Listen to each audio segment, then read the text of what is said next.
I'm Gillian Kemp. I'm the Executive Director of the Niagara Furniture Bank. We are a charitable organization that collects gently used home furnishings and then redistributes to families in need. We started here about 2006. There used to be an organization that was doing this kind of work, and unfortunately its business model wasn't self-sustaining. And so we recreated the program and created the Niagara Furniture Bank. So as you can see, looking around here, we have all sorts of furniture. We frequently get furniture from hotels donated to us. Then there's a fair amount of consistency as to what we get when we get donations from hotels. But we also get donations from just families and individuals around Niagara region, and we pick up when they need us to come to their home. Otherwise, people can come here and drop off furniture. You can see that we take sort of the basics. It's living room furniture, bedroom furniture, things for the kitchen. And we're headed over towards our collection, our mad collection of things for the kitchen. We get boxes of, we ask for basic kitchenware, so we're looking for pots and pans and dishes and glassware. Sometimes we get things that don't make a lot of sense, so we open up all the boxes, separate out the things that aren't of use to us from the things that are of use for our people.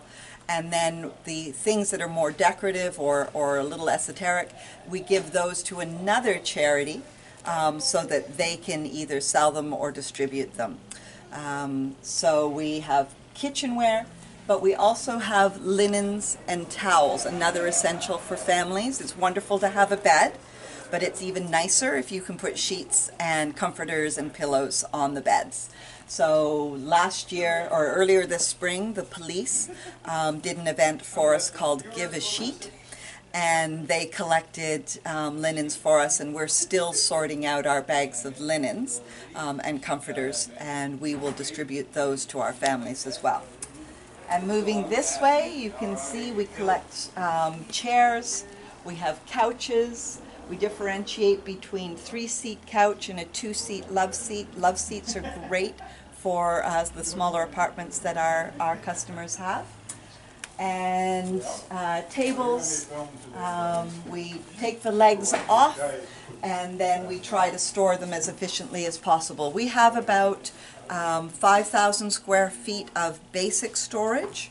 Then we have an area where we pull together our orders and get them out on the truck. That's called the staging area. And back behind us we have a room full of mattresses, and behind that in the far corner we have a workshop where we are just starting a program working hopefully to attract seniors to come and do basic repairs on our furniture. We try to take nothing that isn't ready to go out to families, but things get scratched in transit or a leg falls off when we get it back to the warehouse. So we're trying to build our capacity to actually do repairs for those items so that we don't have to write them out of stock and send them to the junkyard. So that's our basic function that we have here.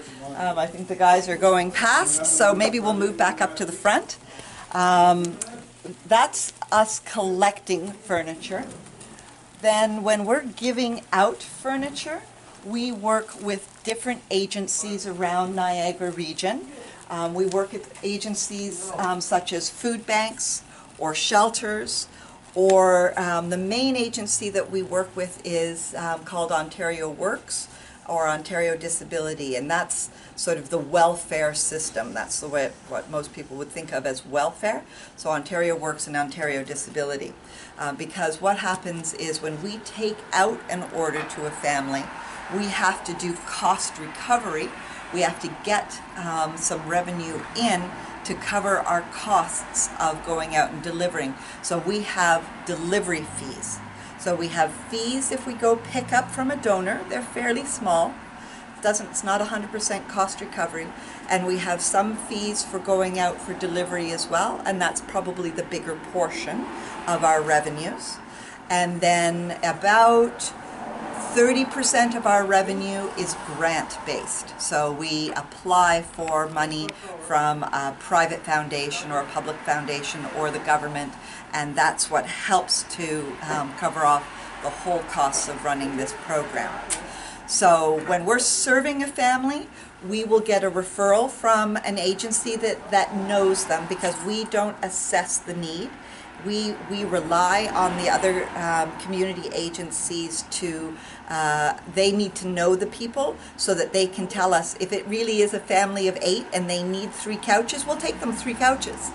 But we hope that we don't get an order for 3 couches and deliver and have that family sell the other 2 couches. So that's why we have partnerships with other agencies, and they will send us a referral, let us know what the family needs, and then we will do the delivery. Very often here in Niagara, Ontario Works will help to cover that delivery fee. So for a family, any number of items is $340 for that delivery. For an individual who can get more or less one of everything, that's $225. So 1 lamp, 1 end table, 1 living room chair, a love seat, a bed, a dresser, a night table, a kitchen table, 2 chairs, plates and cutlery. So basically a whole apartment's worth of furniture for $225. So those are our 2 main services. But for individuals who are perhaps living in a house where they only have a bedroom and they're sharing the rest of the house, we have a 2-item delivery.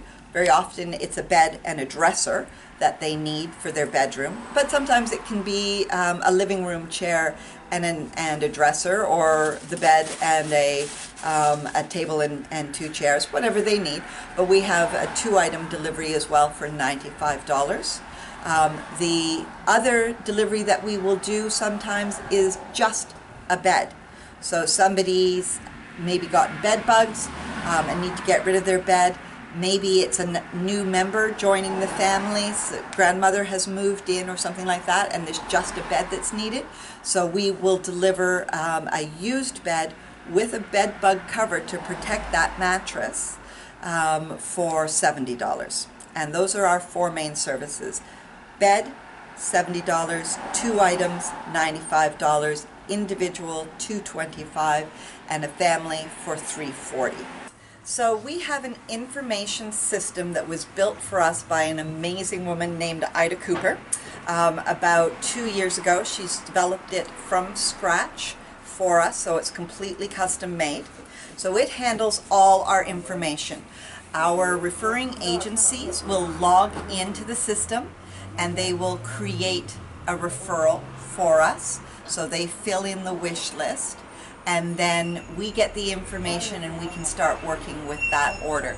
So here's typically what it looks like.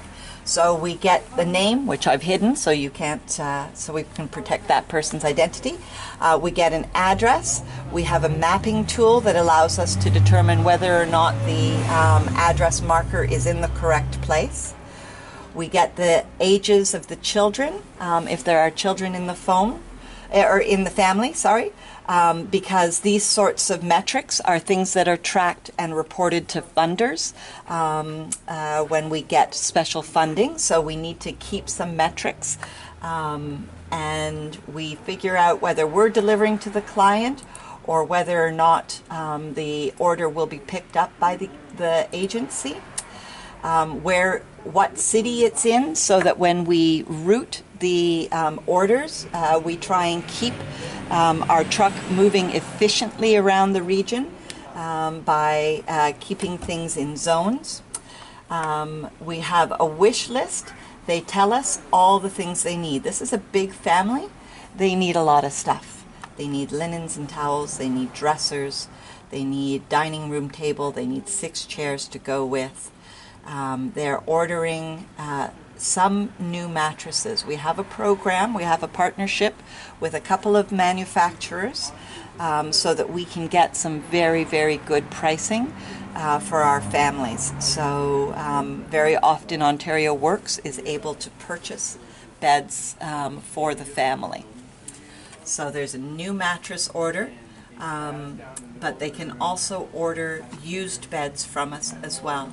And there's a quick view of our fee structure. It is possible sometimes to do discounts. We will have individuals walk in from the street who are either so challenged that they have not connected with agencies, but they have a need. And so basically we don't let people sleep on the floor. We will do whatever it takes to get them at least a mattress to sleep on if they've got a shelter. What else is in here? We can make notes, and then we can schedule. So let me flip over to another form. So here we are in our dispatch form. I'm not going to show you all the way through the database. There's too much to show you. But this is where we do our routing. So when we have somebody all finished in the referral process, we get an icon. We can drag and drop an icon and move it around to wherever we want to put it in the schedule. So we try to keep the days the same color, but St. Catharines is our primary location, so we'll often do a St. Catharines pickup or a delivery, even though we're going to Fort Erie that day because we're starting and stopping in this city anyway. So we try to keep it organized by area. The round icon indicates that it's an apartment building because we know that will take more time, so that we try not to put too many apartment buildings on one day. We have some capacity to do reports, and luckily Ida, our wonderful, wonderful programmer, will get us pretty much anything we want anyway, which is why you have this project today. She's the one pulling the data for you.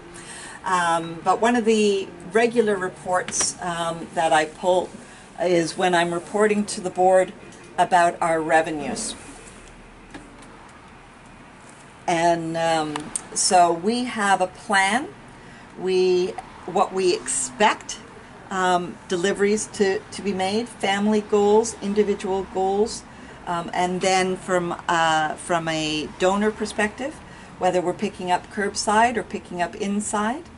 And then we run that against what our actual numbers are for the month and determine whether we are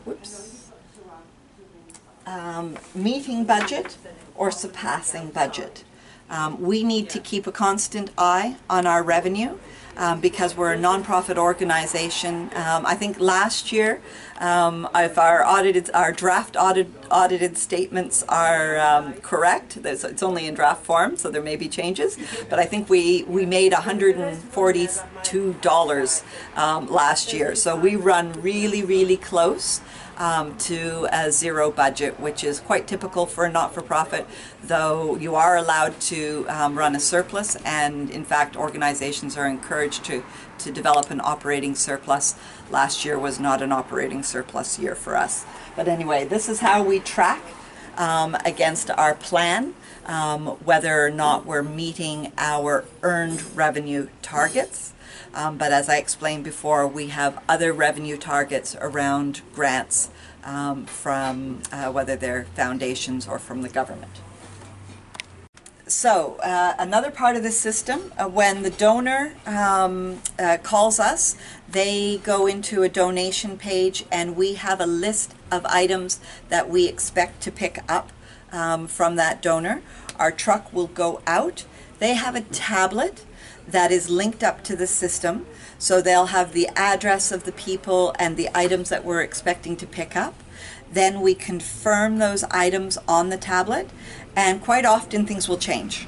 So we will go out expecting to pick up a table and 6 chairs and a couch, and perhaps they gave their couch away to a nephew. So we're only picking up the table and 6 chairs. So we adjust on the tablet, and then the donor confirms what it is that they've donated. They sign on the tablet, and we save that, because when we're back in the office, we generate a charitable donation receipt. So the charitable donation receipt is directly tied to inventory. So we bring an item in. Generally speaking, we will receipt it. Not everybody wants a charitable receipt, but any private donor, we have the capacity to give them a donation receipt. Also the hotels. The hotels, when they donate 500 rooms to us, that's hundreds of thousands of tax receipt dollars that we can credit them with. So just a quick look at a donation. It will show where we picked up, who we picked up from, and what items we picked up. And in this case, it was a double mattress and a queen mattress. And it shows the receipted items. Now, in the inventory screens, you can see all the items that we have in the system, in inventory. So we have stock items, and what we're pending, I believe, is the items that are scheduled on somebody's order. So they've been taken out of stock so that they're not accessible. So we have a pending column and what is actually free to be used in inventory. We pick up a mattress, a used mattress, and we turn it over and find there's a big stain on it. Then we will write that item out of inventory into scrap, and it will go to landfill, unfortunately, instead. We do try to sort things before they come to the warehouse, because of course that costs us time and money, but we do end up scrapping things as well. So here's the screen where we actually do adjustments to inventory, and we track the various reasons why it is that we might be taking something or changing something in inventory. And it might be because it's damaged. We might be using it in-house. Maybe we need another shelf unit, and we'll take something from inventory for that. So we have a way to track what we are doing with our inventory. This is Arjun. He is one of our drivers. He's going to show us through a little bit about what he uses on the tablet to manage our data and keep everything on track and accurate. So he takes the tablet out when he's on the truck. So he can access a panel that allows him to see what today's dispatches are. So he just showed me if I hit here, I should be able to go to today's routes. So when Arjun is out on the truck and he's delivering to a family, if they for some reason decide they don't want the nightstand, we can reduce that number down to 0. And you have to put in a note to explain why we reduce that number. So we're trying to track as much information so that if we ever get a call back from that person who says, I didn't get my nightstand, we can say, oh, well, you rejected it because you told us you didn't need it anymore, or that it was the wrong size, etc. So we have a fair amount of capacity when the drivers are out on the truck to manage our information and make sure that it is as accurate as possible in terms of who we delivered to, when we delivered, and what we delivered. So we should be able to go back in the system at any time and find out what we've given. So one of the things that might be of interest to look at the data is our level of rejects. You know, what is being rejected and why. And so help us to do a better job when we're going out to families. As we're going out to have a quick look at the trucks, we are passing our staging area where we have pulled together the order that's going to, one of the orders that's going to go on the truck this morning. But we're also passing our mattress storage area. So we have used mattresses in here, but we also have some of our new stock as well. The new stock will get delivered to us, and then we take the new mattresses along with the used furniture out to the family so that they aren't having to pay an extra fee for delivery. And Larry's getting our water because it's hot this summer and we need to keep our drivers hydrated. Anyway, come on out here. Here are our trucks. So we've got, we load the truck sort of backwards in the sense that the last delivery that we make goes on the truck first, and working our way forward. We go out, we do our deliveries, and then with the empty truck we work our way around and do all the pickups, and at the end of the day the items coming off the truck are counted and confirmed as they come off the truck so that we know exactly what's come into stock. Also back here, besides the graffiti, we have a big shipping container. This shipping container is going to be our heat chamber so that we can heat every item that comes into the furniture bank. So the truck, when it comes back on the day, will offload all the furnishings into the heat tank. We are going to hook up our heat furnace, cook the furniture, because that way we can eliminate any risk of bed bugs or cockroaches or any other little nasties coming into the warehouse and putting the rest of our inventory at risk. So that's a new function that we have, and there's a team of Brock students who are a combination of political science and art students, and they're going to come and do a graffiti art project to make our heat chamber much more attractive than the random graffiti that it's on it now. So here we are in our new workshop. We were lucky enough to get funding to outfit this space for a workshop.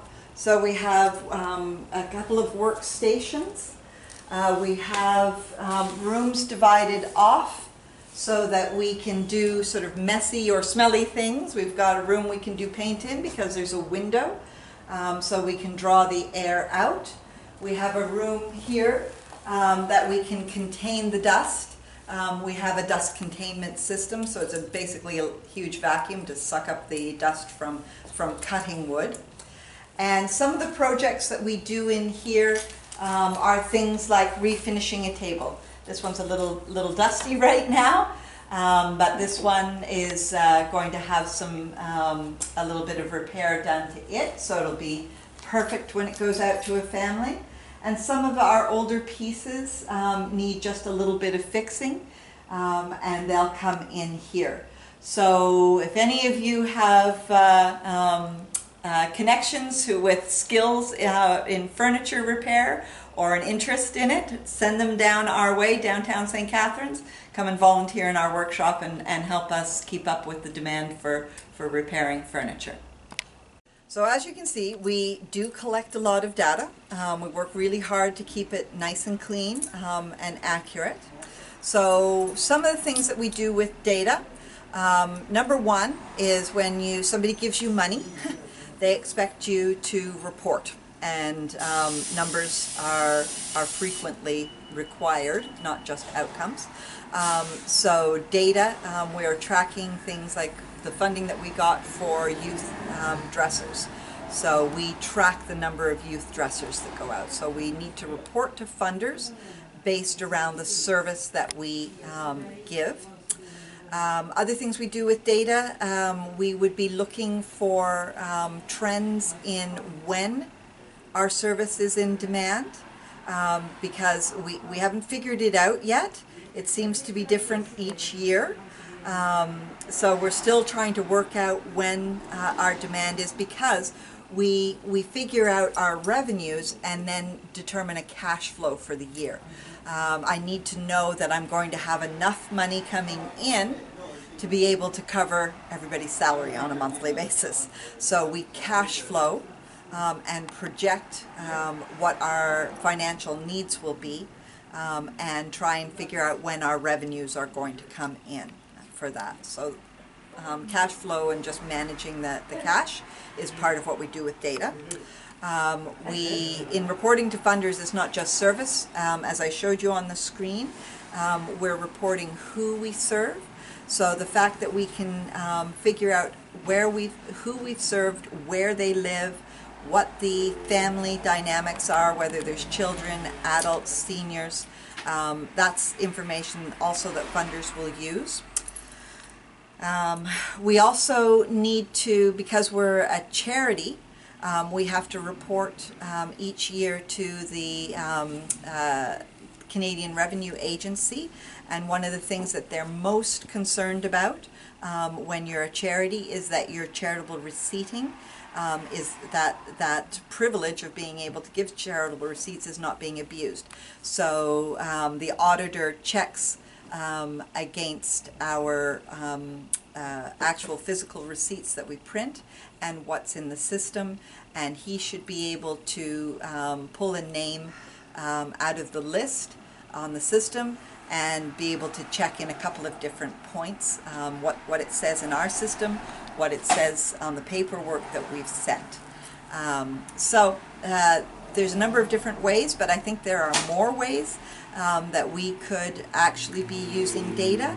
I think that if we could understand some of the flow of inventory coming into us, we could better manage our space. As you can see when you had the tour, we're quite congested in here. We're afraid to get rid of anything because we don't know if our demand is going to go up for chairs. So for example, it's been a few months that we've had a ridiculous number of chairs. We do share them with other furniture banks when it gets too full, but we don't know what we actually need to meet our annual demand. So we don't know when to say no to people, and we don't know when we can give away to other agencies. So understanding our flow of our inventory would help us to better manage our space.